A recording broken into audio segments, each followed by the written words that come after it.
Hello friends, இன்றைக்கி ராகி சிமிலி செய்ய போகிறோம். அது எப்படி செய்யலான்னு பார்க்கலாம். அதுக்கு தேவையான பொருட்கள் 300 கிராம் நான் கேப்ப மாவு எடுத்து வச்சுருக்கேன், 200 கிராம் வேர்க்கடலை எடுத்து வச்சுருக்கேன், 150 கிராம் வெல்லம் எடுத்து வச்சுருக்கேன். உங்களுக்கு இனிப்பு தேவைன்னா கொஞ்சம் கூட கூட எடுத்துக்கோங்க. இப்போ நம்ம தண்ணி ஊற்றி கேப்ப மாவை பிசைஞ்சுக்குவோம். புட்டு மாவு பதத்தில் நம்ம பிசைஞ்சுக்கணும். ஒரு அரை ஸ்பூன் உப்பு சேர்த்துக்குவோம். ஒரு கிளாஸ் தண்ணி ஊற்றிக்குவோம். இப்போ நம்ம மாவை புட்டு மாவு பதத்துக்கு நம்ம பிசைஞ்சுக்கலாம்.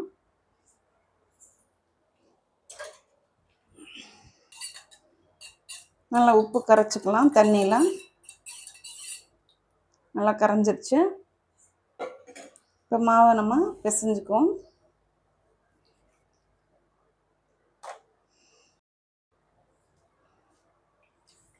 புட்டு மாவு பதத்துக்கு தான் பிசைஞ்சுக்கணும். ரொம்ப தண்ணி ஊற்றிடக்கூடாது. கொஞ்சம் கொஞ்சமாக தண்ணி தெளித்து புட்டு மாவு மாதிரியே பிசைஞ்சுக்குவோம்.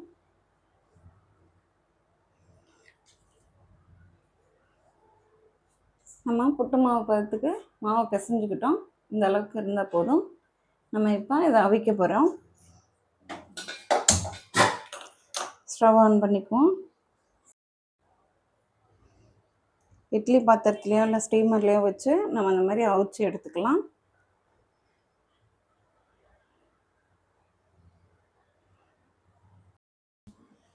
எல்லா மாவும் நம்ம போட்டுக்கிட்டாச்சு.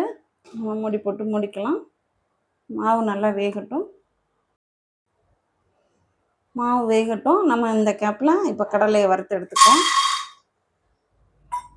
ரொம்ப ஹையில் வச்சு வறுக்க வேணாம், கொஞ்சம் மீடியமில் வச்சே வறுத்துக்கலாம். சீக்கிரம் கலர் வந்துடும், உள்ளே வந்து வறுபடாது.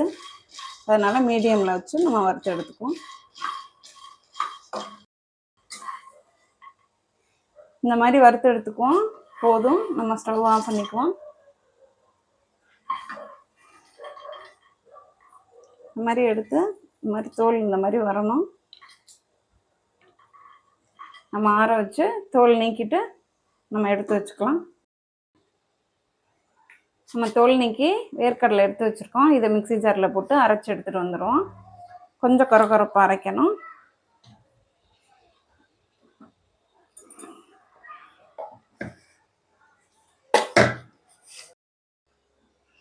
நம்ம அரைச்சி எடுத்துகிட்டு வந்துட்டோம். வேர்க்கடலை 80% நமக்கு இந்த மாதிரி அரைச்சா போதும். கொஞ்சம் கொரகொரப்பாக இருக்கணும். இப்போ நமக்கு மாவு நல்லா வெந்துருச்சு. இப்போ எடுத்து நம்ம கிண்ணத்தில் மாற்றிக்குவோம். நம்ம கிண்ணத்துக்கு மாற்றிக்கிட்டாச்சு.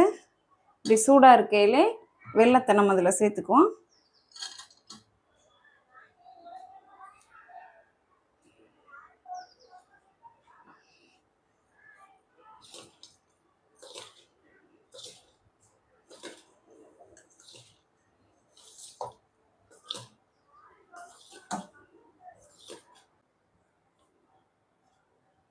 நம்ம நெய் ஒரு ஸ்பூன் சேர்த்துக்கலாம்.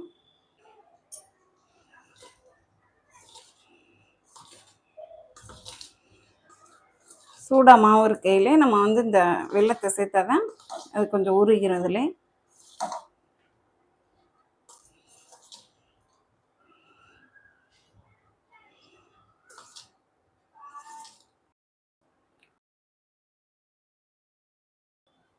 வேர்க்கடலையும் சேர்த்துக்கும் அரைச்சி வச்சதான்.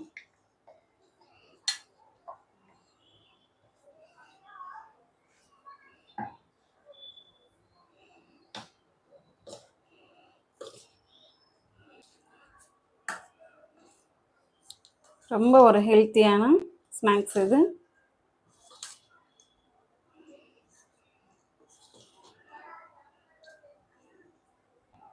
இந்த மாதிரி மாவை எல்லாத்தையும் நம்ம கிளறிக்கிட்டோம். நீங்கள் தேங்காய் பூ சேர்க்குறனாலும் சேர்த்துக்கலாம், ஆனால் அது ஒரு நாள் தான் வச்சு சாப்பிட்லாம்.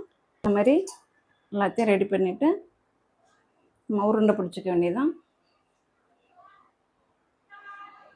ரொம்ப ஹெல்த்தியான ஒரு ஸ்நாக்.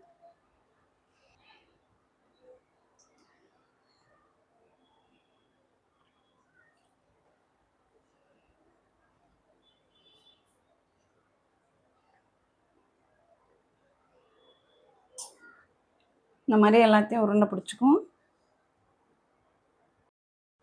எல்லாத்தையும் செஞ்சு எடுத்துக்கிட்டோம். இதே மாதிரி ஒரு தடவை ட்ரை பண்ணி பாருங்கள் ஃப்ரெண்ட்ஸ். ரொம்ப டேஸ்ட்டாக இருக்கும், ரொம்ப ஹெல்த்தியானது. ஒரு தடவை ட்ரை பண்ணுங்கள். Okay, thank you friends.